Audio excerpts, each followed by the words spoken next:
element of devolution. Devolution remains at the county.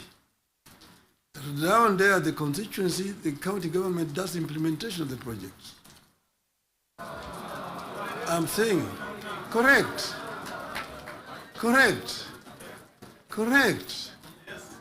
Down at the constituency, it's the county government. By the national government is supposed to do national projects, and we've gone down there. And there are functions which are clearly been assigned. Functions which have been clearly been assigned to the national government. I will tell you, your legislatures, and a very famous English politician said that I may not agree with what you have to say, but I shall not defend unto death right to say it.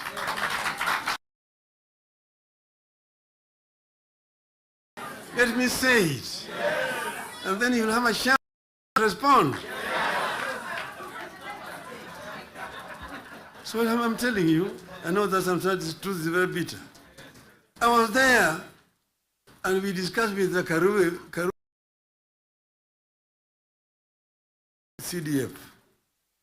The CDF was brought because of suffering at that time. In those days, with a centralized system of government, there was very little around to counties, to the districts. And then we'll be addressing people. People would come up to tell them their problems. Mtukufu Rais, hapa kwetu barabara ni mbaya sana, haipitiki, mvua ikinyesha kuna matope, barabara haipitiki. Mtukufu Rais, hapa kwetu shule yetu hapa, juzi mvua ilinyesha na upepo kaja katoa paa, watoto sasa wanasoma chini ya mti hapa. Mtukufu Rais, hapa kwetu hakuna maji. Mtukufu Rais, hatuna stima na kadhalika. When it's time to respond, to say, ni mnasema barabara ni mbaya, mnasema hospitali hakuna dawa, mnasema upepo imechukua paa ya nyumba, mjumbe wenu anafanya nini? Yeye anapiga tu kelele kule kwa bunge, anapiga tu kelele kwa bunge, hajali mambo ya maendeleo kwake. Kwa hiyo mimi nitatumia mtu kuja kufanya harambee, lakini leo mimi nitatoa pesa ya kujenga hiyo shule, kujenga hiyo nyumba, nitatoa pesa na kadhalika. That was the end of it. So the MP was the one who was being blamed for the failure of the national government to do certain things in their constituency. And that's the reason why we came up with the idea of CDF. That was that time. Exactly that time. But the constituency is now falls under the devolved government, which is being led by the governors. So constituency is not a devolved unit. And members of parliament themselves should not be involved in development, because they're supposed to be oversighting. They're supposed to be oversighting. If you have yourself being involved in construction of roads, building of schools, building hospitals, who is going to oversight you? Who is oversighting you? So, Mr. President, I hold very clearly that these MPs know that they should not have any business in trying to implement projects in their constituency. Implementation of projects should be left to the county government. Secondly, the oversight, the national parliament oversight the national government, whether it is the National Assembly or the Senate. Oversighting of governors, the responsibility of MCAs, members of the county assembly, not the senators. It's not the responsibility of the Senate to oversight. Senate wasting time of governors to come and answer questions about roads in the counties. And thirdly, the issue of extortion. The issues of extortion. The issues of extortion. Majority Leader, you talked of, you didn't talk of extortion, you talked of lobbying. Lobbying is okay. In the US, you've got lobby firms which have formed to lobby the members of the Congress. They come to lobby, they're known, they're officially registered as lobbyists. They come to lobby the members of parliament. But lobbying is a different thing from extortion. From extortion. That you have a member, every committee has got a member who is how do you call him? Welfare. Welfare bunge is giving a very, very image of parliament, that members of parliament should not be soliciting funds from because you see, listen to me, you know, here in this country is very, very hostile to investments. Foreign investors who come to the country bring their resources in the country to invest it here. And when they bring their resources, when they find there's too much bureaucracy and there's too much extortion, they run away. Private capital is risk shy. Risk shy. And when, for example, somebody has come with his resources to start a project, and then you find somebody beginning to make noise that, oh, this project has not been approved. This project has not been approved. Or this project is being corruptly implemented. You run away. You run away. And delaying of the projects. And you find a situation where members of parliament inviting parastatals and so on, and even purporting to be cancelling projects that have been signed. That is the work of the executive, not the work of the legislature. So the legislature should not be competing with the executive in terms of implementation of projects. Allow the executive to implement and just correct them when they go wrong. That's the country will develop. Create a healthy environment for implementation of projects in the country. Then this country will develop. I know I'm being too honest with you people. And I know that the facts, the truth sometimes is so painful, but I think it is important to say this to honorable members of parliament. Thank you very much. May I now invite my brother to come and address you people.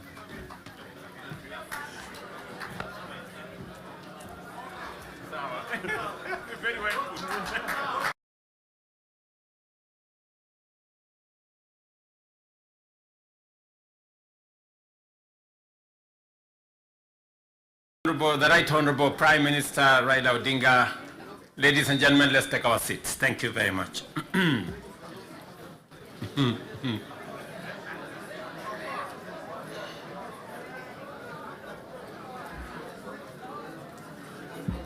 Now, honorable members, let me join the leaders who have spoken before me to welcome all of you to this very important first ever parliamentary group meeting that brings the two major coalitions together today here in Karen. Karibuni sana.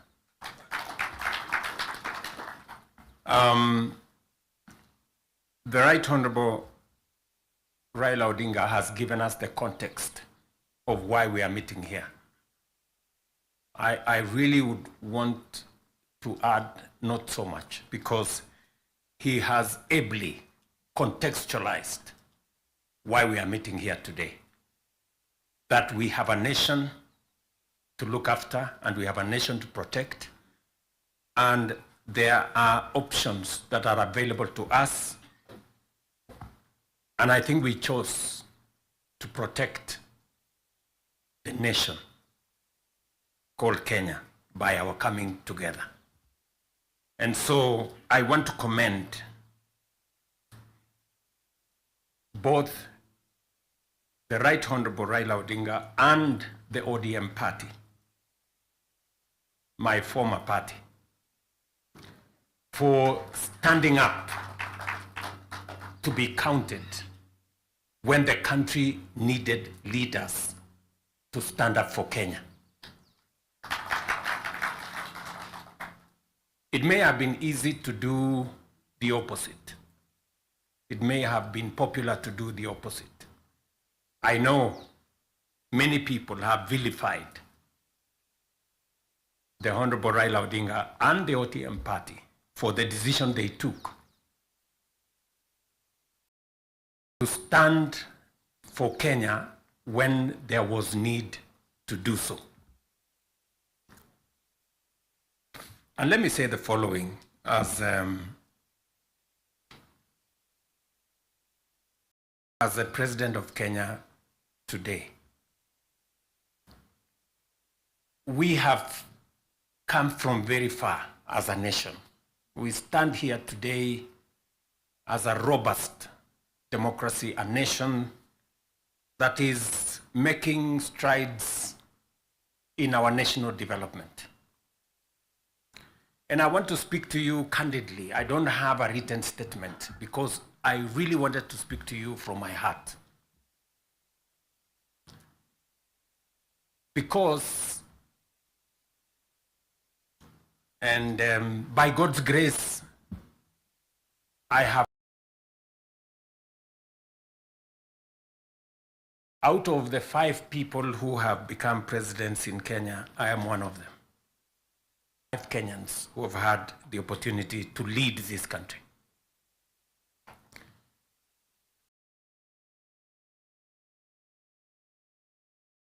That a nation, the progress, the destiny of a nation is decided by leaders. As to whether we are going to be a progressive nation or we are going to be a failed state is going to be determined by leaders, by us, the people who are sitting here.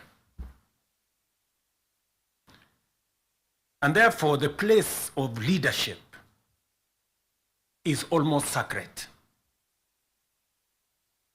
Nobody becomes a leader by chance or by default or by mistake. Today, you are a member of parliament or a senator or a governor or the position I hold and all the other positions that we hold because God and destiny has given us that chance. And we must think about it deeply. And so I want to ask you as leaders,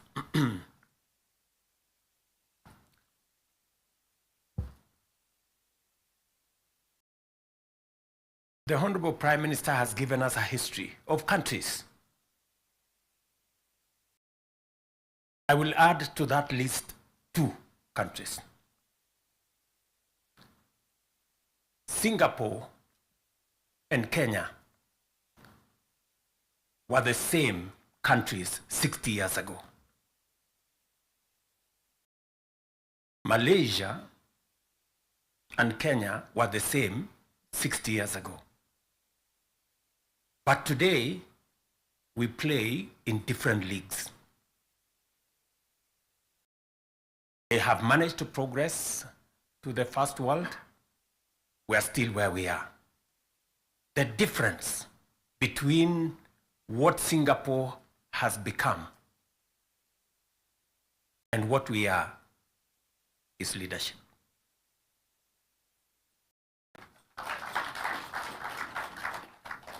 And that is the place, ladies and gentlemen, we occupy today. So that you understand the importance, the sacred position you hold as a leader. Sometimes people want to ask, how do people who live in different houses, they have their own lives to pursue, but they wake up one morning on an election day and they go one after the other to 10,000, to 20,000, to 50,000 and elect you? You are not special. But it is a moment that God has given us as leaders.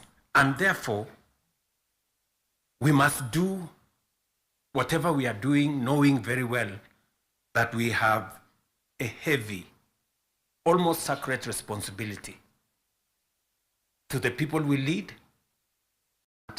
to the nation of Kenya.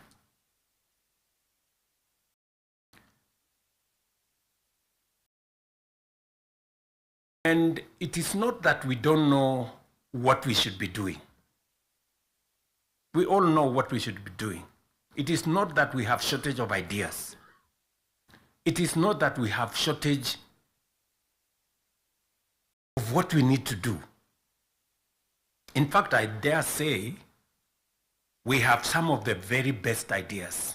We have very good manifestos all the time. And in fact, if you look at, and I keep referring to this, if you look at the manifesto of Kenya Kwanza and the manifesto of the difference is hardly 20-30%. 70% we share what we think.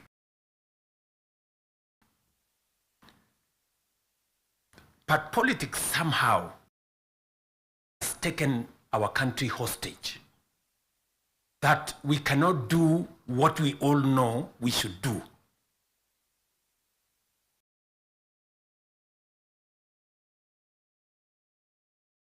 I have said that the difficulties that I face today as a president in Kenya are self-imposed.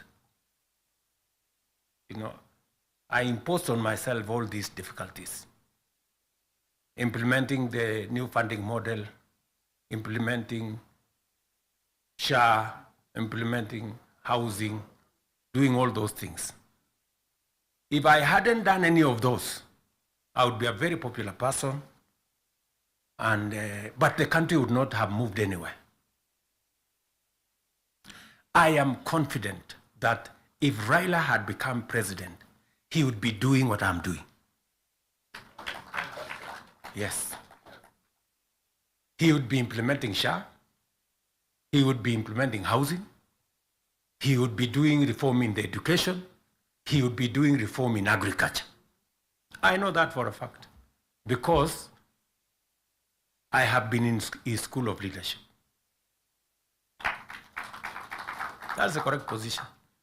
And he would be as unpopular or as he'd be having the same difficulties that I have today. But these are necessary for Kenya to change. Friends, we cannot change the country otherwise. And that is why he has the courage to stand here and tell you, let us stop the extortion. Yes. I can stand here and tell you to stop the extortion that's going on in Parliament. I'm telling you the truth. Very few leaders. Because we like making peace with mediocrity. Oh, you know, that we shouldn't be explaining. Now let me ask you, friends, you know, we are all friends here. Yeah, we are one team, or so I guess. This fellow who is called chairman of welfare in committees, what is their job? What is their job? Extortion, that's it. And that is what Prime Minister is saying. You know? You know, what is Sokohuru? What is Sokohuru? Tell me, what is, you know Sokohuru?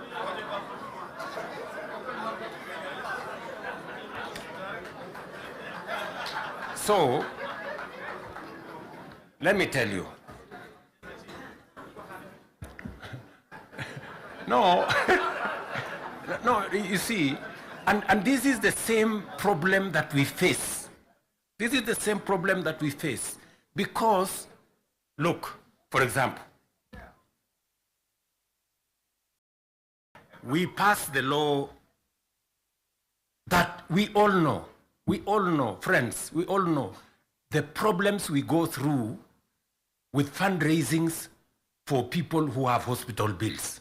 All of us. In your phones, you have WhatsApp groups. So-and-so has this, this condition, so-and-so has this condition, contribute here. True or not true? Yes.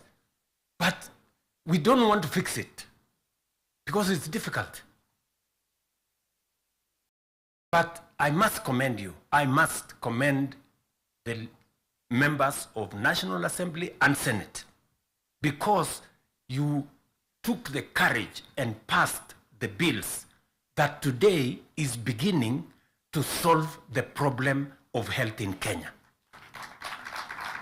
It may not happen instantly, but all of you can now see that there is a possibility that we can sort out the challenge of health and health delivery in Kenya. But because we had to be bold, we had to be bold and make the necessary decisions. Today, we are dealing with the crooked hospitals and health professionals who still want to steal from SHA and to steal from our health provision. And we will go after them and we will deal with them.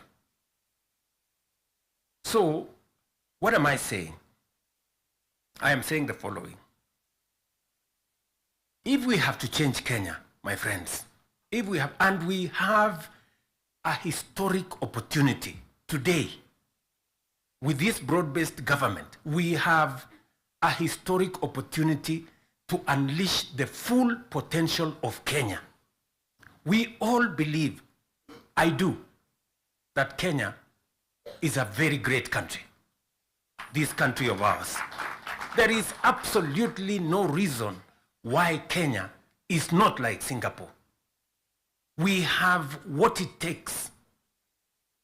Let me repeat. We have what it takes to measure up to the countries in the first world. Yes, we do. Yes, we do. But we are playing in the wrong league because leadership, me and you, are refusing to stand up to what this country needs. I really want to persuade you guys. I really want to persuade you friends.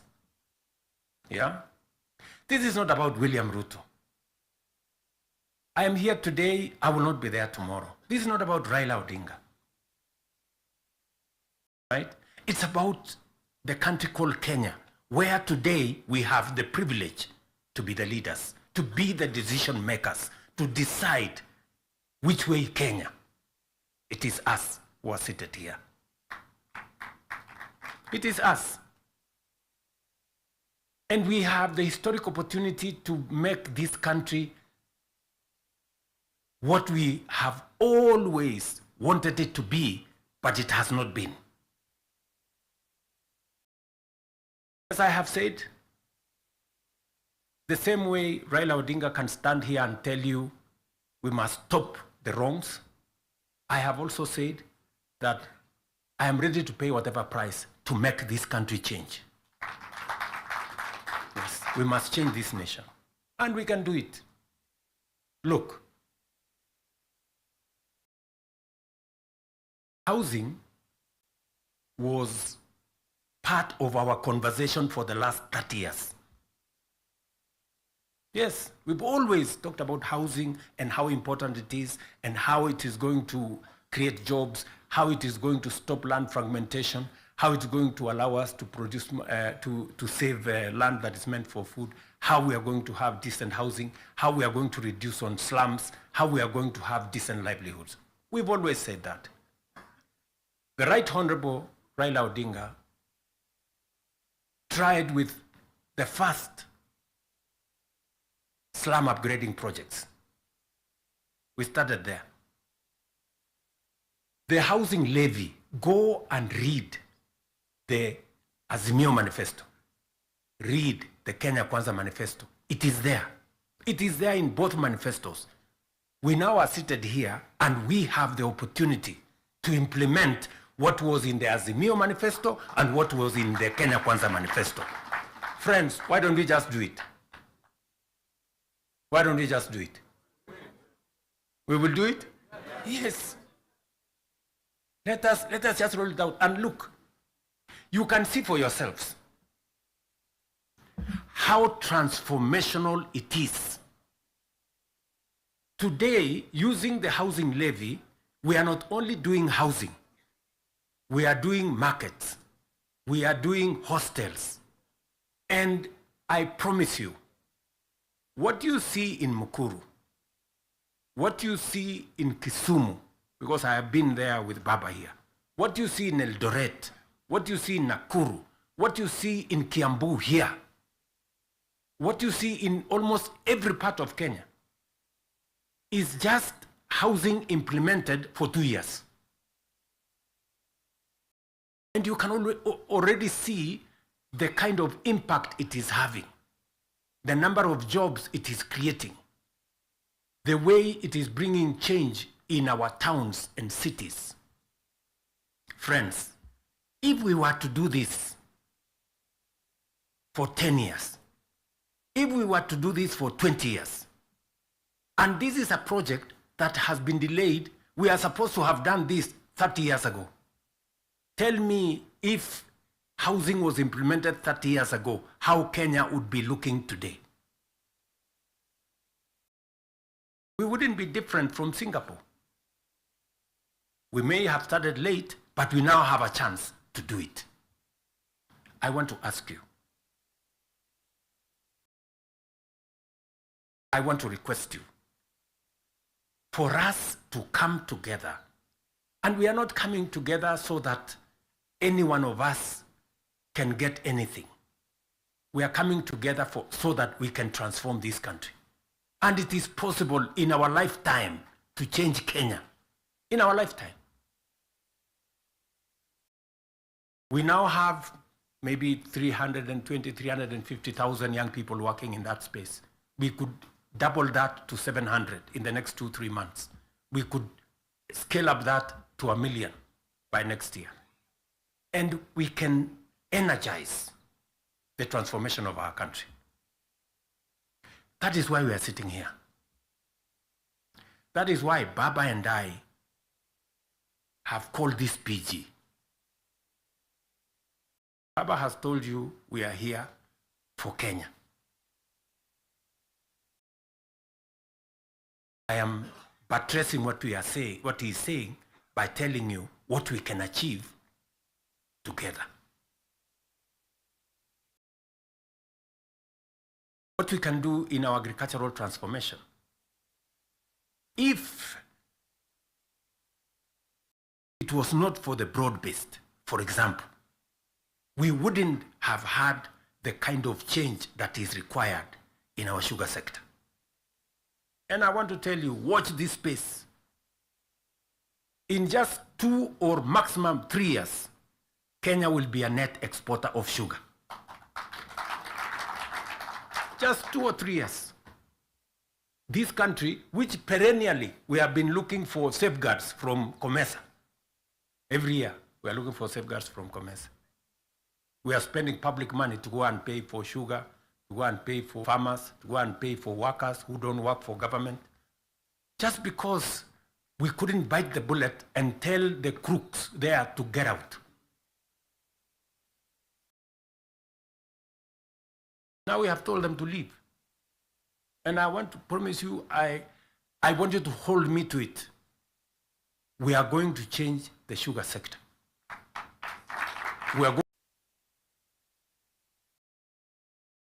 I am buttressing what he's saying by telling you what we can achieve together. What we can do in our agricultural transformation. If it was not for the broad-based, for example, we wouldn't have had the kind of change that is required in our sugar sector. And I want to tell you, watch this space. In just 2 or maximum 3 years, Kenya will be a net exporter of sugar. Just 2 or 3 years. This country, which perennially we have been looking for safeguards from COMESA. Every year, we are looking for safeguards from COMESA.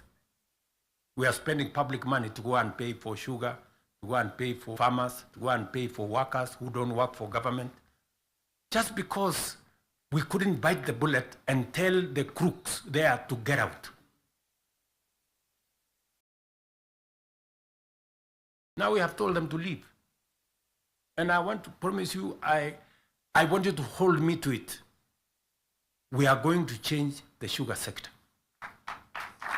We are going to change the coffee sector. You have already seen what is going on in coffee. There is still a little bit of pushback, but we will deal with it.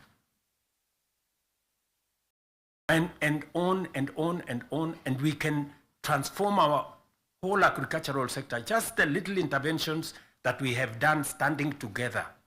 You people in Parliament making sure that we are subsidizing production. And I must commend, Parliament has always provided money for us to support the production of the country, either through fertilizer or seeds or other interventions when we have brought it to Parliament. So you're part of the making of the history of our nation. Just imagine we have reduced the imports of maize, for example, by 70%. Reduce the imports of sugar by 70%. And we can make that progress if we are focused on where we want to go. And that is the reason why we have to make the decisions that we have made work. It is the reason why Baba and I have appointed Agnes Zani and her team, so that what brought us together, we don't forget. The 10-point agenda that we have signed buttresses what is actually in our manifestos. The NADCO report, we all know what it is supposed to achieve. And if we stand together, we can achieve all the legislation that is recommended by the NADCO report. Parliament has what it takes, to do this. For Kenya, we can do it. And I want to persuade this PG to work with us and for all of us to be committed to this exercise. Protecting devolution. There is need for us as a nation to distinguish between governance and devolution. The governor is not devolution. The governor is a person.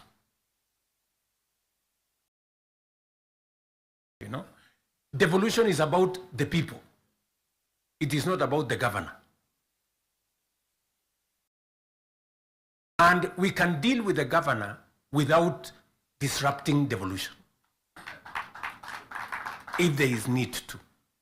But what is sacrosanct, what is constitutional, is that we must get local people, development, to be at a local level as much as is practically possible. I agree with the Right Honorable Raila Odinga, because I was in Parliament when NGCDF was passed. And the principle was right because there wasn't any meaningful resources getting to the grassroots. And the big push for devolution in the constitution-making process was three principles: making sure that resources get to the grassroots, making sure that there is representation at the grassroots, and making sure that accountability is also at the grassroots. So we need a conversation. You know, there are legitimate concerns on how resources are being spent at the counties. There is. We cannot also run away. There is legitimate concern. Let me ask, for example, the latest Sokohuru in the Senate.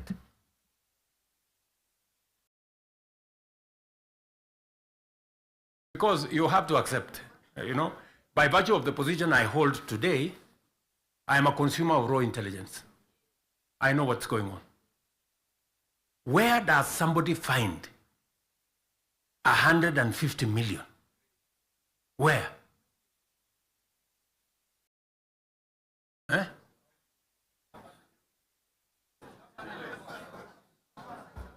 Is that his money? That is money that belongs to the county.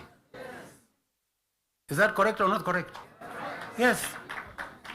Let me ask you, members of parliament who are seated here.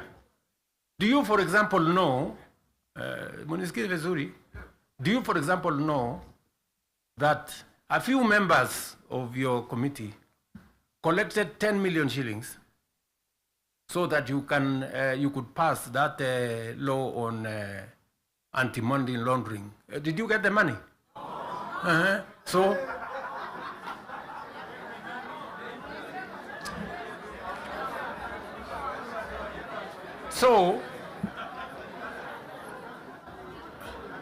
going forward, si tunataka tukubaliane, si we are one team. Yes, there are people who are destroying the credibility of parliament. And they are collecting money in the name of parliament. And some of the time, or most of the time, that money never gets to parliament, it gets to a few people. We are not going to shame them. We are going to arrest them. Yes.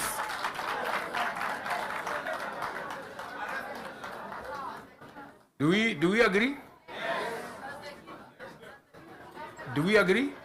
Yes, whoever is giving and whoever is being given and whoever is doing whatever it is, we sort them out. Because the reality, friends, the reality is that there is a problem. And we all know here, tukitaka tu kusema ukweli, there is a problem. And unless we sort it out, we are going to destroy our nation. We are going to destroy this nation unless we sort it out. And we must be as candid to ourselves here as we are candid in implementing what is transformational for Kenya. Tunaelewana? Now, let me say this. We must make sure that we get resources to the grassroots, but we also must make sure that the resources that get to the grassroots is used for the people, not other ways. And so we must do for the national government as well. In our 10-point agenda, we have discussed about the young people of our nation and how we need to protect their livelihoods. I want to ask the leadership seated here today, members, I want to persuade you. We must we have a robust program. We have, I think, close to 8 or 9 different programs targeting our young people and how we can meaningfully engage them in employment and other interventions that benefit the young people of our nation. I will say this. We spend close to 650 billion shillings every year in education, making sure that our young people go through primary school, ECD, primary school, junior school, secondary school, TVETs, and universities. We must equally have clarity in how these 650 billion, how do we recover that money? By making sure that our young people become a resource for the development of our nation instead of being a problem to our nation. We must do that. And there are 6, 7 interventions that have gone through Parliament. Housing is one of them. Export of labor is another one. Digital jobs, and every member of Parliament here, especially of the National Assembly, you have resources to do ICT hubs. I remember discussing with Sirma there, chairman of NGCDF. I remember discussing with Kiarie, the chairman of ICT. And if there are any issues that concern, sometimes maybe we have a problem with resources, Mbadi is here, he knows that if there are resources that needs to be made available, it's for us to provide interventions for young people to get an opportunity to work. You know very well that we can create hundreds of thousands of jobs in the digital space. You are aware of what we are doing in Nyota. You are aware of what we are doing in KJet. And if you don't, we should be able to explain to you so that you become part of the people, because you speak to hundreds of thousands of people every weekend, every day, as you go about your responsibilities, how they can tap into these opportunities and create livelihoods for the young people of our country so that they too can make a contribution towards making Kenya what we all want it to be. And I can continue, and I can continue on all the other aspects that we have worked on. We agreed that we must have a conversation on national debt because it has the potential to threaten our development. It is the reason why my good friend Mbadi and I have been in many different places, and we have done the most that we could to contain the issue of debt. We have gone out of our way to look for alternative sources of funding so that we don't always go to borrow. We have gone the route of securitization. We've gone the route of private-public partnerships. You know very well that we will be starting the construction of the road all the way to Mau Summit from here, Ironi. We are not going to be spending any debt money from government. The road is going to be built on private-public partnership. You know very well that we are going to begin the railway going all the way from Naivasha to Kisumu all the way to Malaba. We are not going to be spending money from debt like we did with the first section of the railway. We are going to be using public-private partnership to do that road. And many others that we have, we are thinking outside the box so that we can craft alternative mechanisms of delivering on public infrastructure or public goods without necessarily endangering the country with national debt. So we are working at it. It is part of the recommendation of the 10-point agenda that we must deal with. And we are seized with that matter. We will be giving, Mbadi and company will be giving a report to Zani's committee on what practical steps are we making to respond to the issues in the 10-point agenda. What are we doing about the young people? We will be able to tell ZANI and the PG should be there to monitor what we are doing so that we not only do it for us, but we also do it for the people that we represent. And finally, because I do not want to belabor the point, I said we have a historic opportunity. It is not always that protagonists come together to look at the greater interests of the country. But God has given us this opportunity. And I must commend Baba here, because very few leaders have the courage and the mettle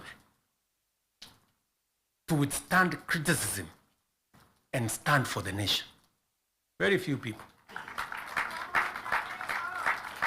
Very few people. Many people look for what is convenient, what is popular, even if it is wrong, and they want to pander to it. But when a nation's destiny is at stake, you need statesmen, you need people who have the courage to put Kenya first and everything else secondary. So, what am I saying in conclusion? I am saying ZANI and team have a job to do. They will be briefing Right Honorable Raila Odinga and myself on what needs to be done. We will be able then to guide what will be happening, what the executive need to do, what the legislature, the role the legislature need to play, and the role others may need to play. And as we do that, we will need another opportunity to be granular. It was the first occasion for us to deal with this. But at least the ministers to come minds between the executive and the legislature on matters that are further down the road. We may need that engagement. Maybe not in a sitting like this. Maybe we can organize a retreat for 2 or 3 days so that the questions I see members of parliament asking on some of the programs, we can fully understand the import of the programs we are running, what they are meant to achieve, the transformation that is supposed to happen, and how we position ourselves to make sure that we provide the push necessary for that transformation to happen. Again, focusing on the greater picture, the bigger picture of our nation. So, ladies and gentlemen, I want to say thank you very much for coming for this session. I know we will listen to you by way of feedback on some of the things that you want us to respond to. We are here because we are one team and we want to succeed together. And we want to make sure that none of us is left behind. Are we together? So, mimi nimesema asante sana. If there are any questions directed to me, I will be willing and ready to answer. If there are some directed to any one of us here, we will be able to answer. And then the rest, we will deal with it together. Asanteni sana, and God bless you.